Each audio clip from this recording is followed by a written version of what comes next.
and welcome to the Rockstar Yoga Series 2023 to 2027. So, we've got a couple of years to cover this. Um, yeah, I had a cold, so I skipped a week, and maybe you can still hear it. I think I'm fine, but I'm kind of like on the verge of being completely recovered and having that kind of like husky voice. So I called it my.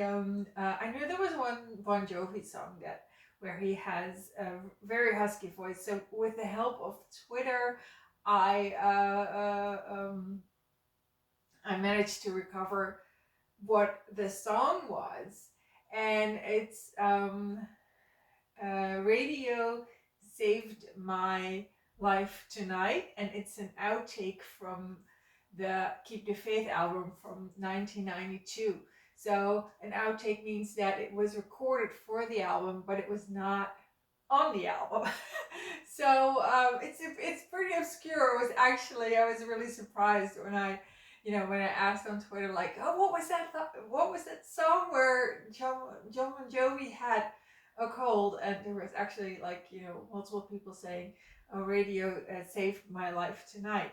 So yeah, so either I'm gonna be fine, or I don't know, maybe even better, because I have that kind of like husky radio saved my life tonight um, tone in my voice. So yeah, so I skipped a week of filming, because the idea is that these videos will go out weekly. So that's the idea. But then obviously they didn't, or I immediately dropped off the wagon because I had to cancel yoga classes, and it was it was not good. It was not good, but I'm fine now. So the idea is that I make like a little talk related to yoga, but you have to take that like really, really broadly, because I'm not talking here about what you actually do when you do yoga, because that's, I don't know, not my forte or not my passion, or as far as I teach yoga, I do it in the second video. So that's the video that comes after this one. So there's always two. There's one talk and there's one where we do yoga. So this is like a lesson, and like a lesson, an idea, something that you can ponder on, or I don't know, like kind of like digest what that means to you.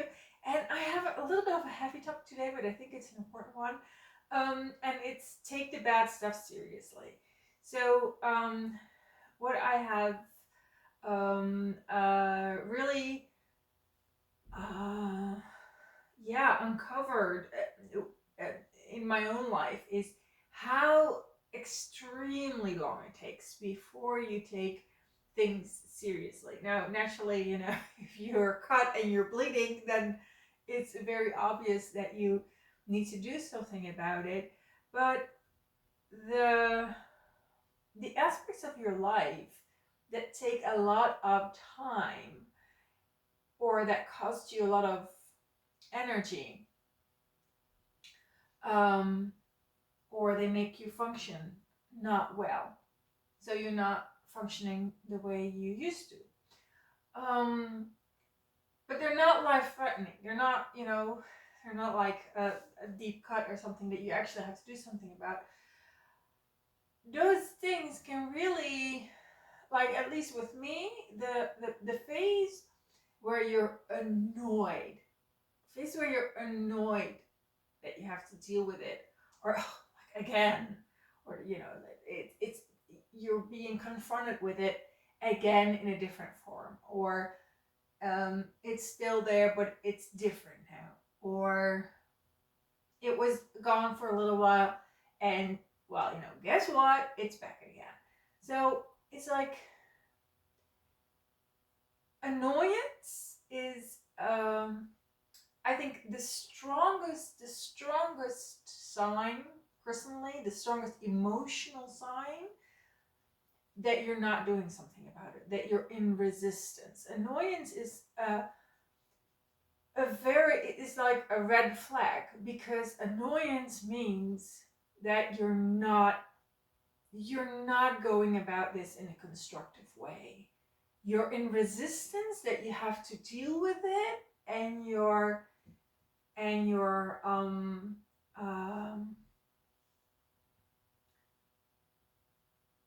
yes, it's like you're expecting it to magically go away, or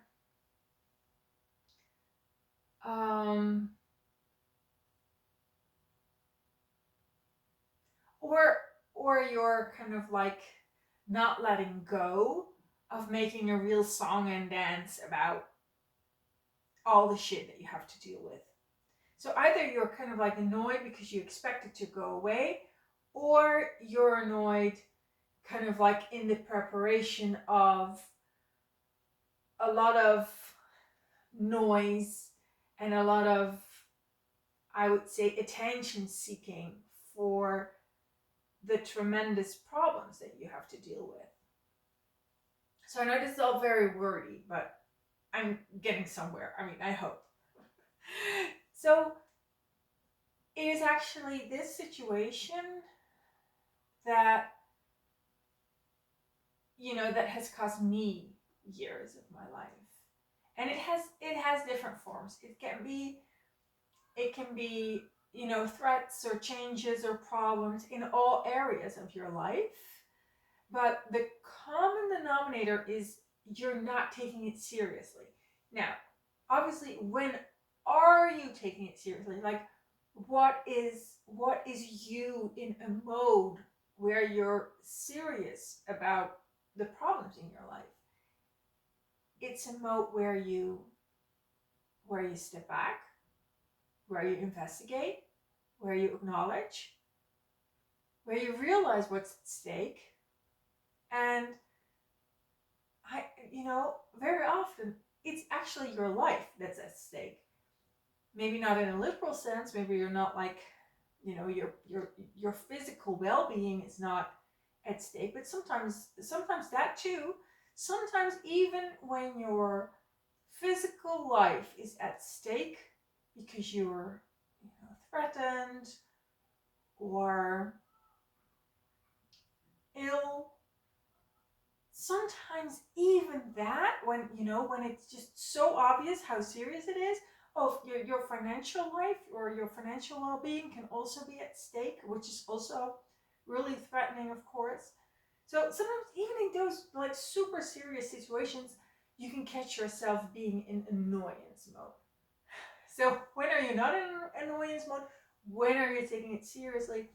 When you acknowledge, when you plan, when you come up with a solution, when you find a path where you can take action.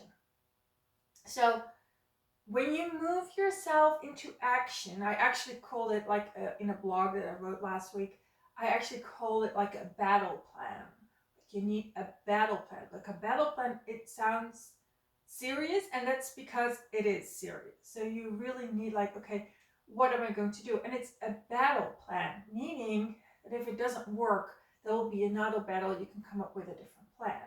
So the lesson of today is take your problems seriously. Now, how does this apply to yoga? If you want to, apply it to your yoga, it means that if you have serious physical disabilities or limitations, that you take those seriously. That you say to yourself, I need my yoga to be tailored to the way my body is right now. Now, that is a completely different energy than being annoyed every time you do a yoga exercise and it doesn't work. Saying, I need, I deserve, I will get for myself a yoga that is tailored for me the way I am now, and that is good for my well-being the way I am now.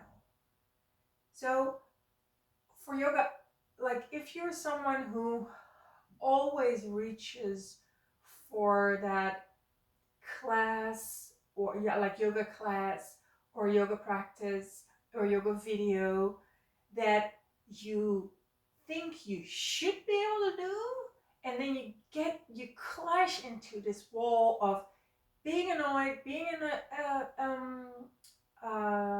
disappointed, being angry. That's a pattern. That's you not really taking where you are seriously, and instead reverting to clashing, like kind of, it's almost like you're weaponizing your limitations to punish yourself. You run into a wall with your limitations. Instead of that, you say, I deserve respect, or I respect my body, I respect myself today.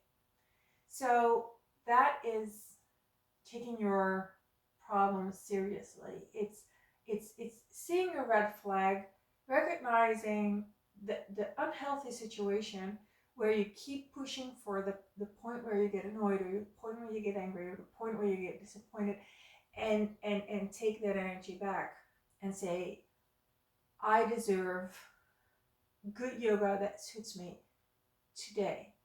And so that's the way you can apply it to yoga. And and in the other areas of life, it's also, if you are annoyed, if you are disappointed, if you like get angry, but not in like a very serious way, but like in like, you know, like F that. You're not taking your problems seriously. You're not giving your problems the attention they deserve, and you're not giving yourself the attention that you deserve. So that's really the lesson that I have for you today. Like, take your problems very seriously, because you deserve it. There's like this L'Oreal commercial, like, you're worth it. Well, you're worth taking your problems seriously, taking yourself seriously. It's a form of self-acceptance and even self-love, and definitely self-preservation. Okay. The thing that we're going to do today is actually the second day of the 7-day yoga challenge 7-day Bon Jovi Yoga Challenge I designed. Last week I took you through a restorative schedule, which was schedule number 8 from this free download. And today I'm going to do a schedule that is from a Dutch yoga manual, actually, that I created, that has 52 yoga schedules. And I took one of them, or actually two. It's one A4, but it has 2 schedules. And they're based on a book from Ulrike Norberg. And Ulrike Norberg, I think she's German. She has published several yoga books, and this was one of them. This was the 15-minute yoga practice, or 15-minute yoga. It's available in Dutch, it's available in English, it's available in German, obviously, but it was from like 2014 to 2016. The English version from 2016, I think. So it has like dropped down a little bit in Google and Amazon and things like that. But they're beautiful books, and she released other books after that, like Restorative Yoga, Yin Yoga. So Ulrike Norberg is a good name to remember, and to just be on the lookout for. So we're going to do one of those 2 schedules. So it's one A4. I will give you the link below. It's an A4, and at the top of the A4 it has the AM schedule. So AM means ante meridium, I think. it means before midday, and so in the morning. And it has a PM schedule, which is for in the afternoon, or or at nighttime, so PM means post meridian. So that one we're going to do next week. So those are the two schedules that we're going to do. The AM one with standing poses today in the yoga video that's coming up, and the PM with seated exercises and lying down, that will be the video for next week, well, the yoga video for next week. Now, as I said, this is day 2 from the 7-day Bon Jovi Yoga Challenge, and I have selected the 7 shortest albums of Bon Jovi. And last week we had their first album, Bon Jovi, which is the shortest album, so that's also why it ended up being the day 1 album. And today we have Burning Bridges from 2015, and this is like it's the odd one out in their entire catalog, because it's like, it doesn't have any artwork. It is as if it's printed on a paper bag. It doesn't have any artwork, and it is from the year where Bon Jovi had an argument with their record company, and they were actually going to leave, but contractually they were obliged to deliver one more album. So they delivered the album, but they didn't do anything else, like in terms of artwork.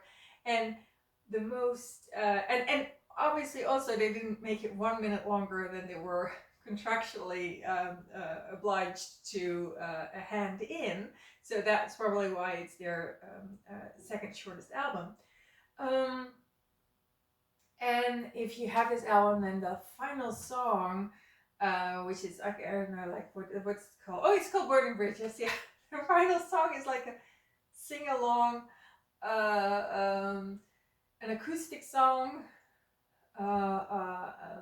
and it is about, you know, their goodbye song for their record company. Like, okay, this is one last album you can sell, or one last song that you can sell. Goodbye. And so that's definitely there for, you know, generations to come. This really makes it obvious that the story that they had an argument with their record company, and that this was like their, okay, well, here you have your album record. It's definitely true. I mean, the final song is a testament of how you know, how poor relationships, or how poor the relationship was at that time.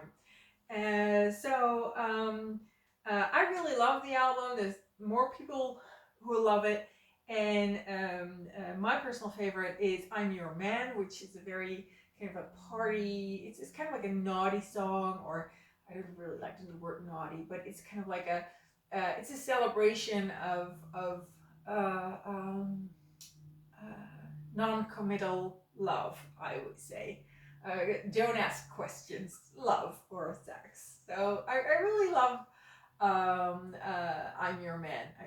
It's a very upbeat song. And there's one song in here which is We Don't Run, and that was actually re-recorded for or I don't know if it was re-recorded, but it is also on the album that came after, which is This House Is Not For Sale. I think only on the special version, so you have like a special version that has like 4 or 5 extra songs. And I think We Don't Run was one of those extra songs, but I'm not fully sure because I only have the special version, so I'm not like fully familiar with what the difference is between those two This House Is Not For Sale albums. But it does show, you know, the fact that they took one song from the Burning Bridges album and put it on the album that came after. It does show that they too were like, yeah, well, you know, it's a good song, and if we're only going to put it on Burning Bridges, then it's never going to get, you know, the attention it deserves. So most people really like Burning Bridges, even though it was written in in a time when they had serious problems with their record company. They did kiss and make up, as Jon used to put it. Just one moment. I don't know if he said kiss, but they did make up. Oh, this is why does this work? Yeah, I put the CDs on the side here because if I put them behind me, then the lighting prevents you from seeing which albums it are I have here, and so at least it has, you know, we have a little bit of a chance that you get a glimpse of what the albums are. So these are the 7 albums from the 7-day Bon Jovi Yoga Challenge, and yeah, so that's the end of the talk. The end of the talk. So I'm seeing you in the yoga video, the AM video of the book, inspired by the book. I don't have the book, so I don't know like how literal I took it, but it's inspired by that book. I don't know that much. From Ulrike Norberg. So yeah, let's go do some yoga. So I'll see you in the next yoga video.